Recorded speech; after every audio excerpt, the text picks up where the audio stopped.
Di ba yun yung kaklase natin? Yung weirdo sa room? Oo, tahimik. Gusto mo, Lot, pagtripan namin yan. Walang problema sa akin. Ano problema nyo? Power! Matapang ka naman pala eh. Alam mo, ako nagdududa na ako kasi nagtataka na ako sa'yo. Anong meron sa'yo? Bakit parang interesado ako masyado sa'yo?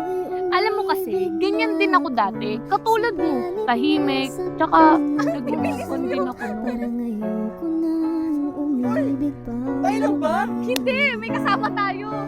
Takot na nadarama na mula ayoko na. Inaantay ko siya dito kasi dito yung favorite namin tambayan. Yung favorite niya, kung saan kami laging nagkikita. Si EJ. Anong EJ?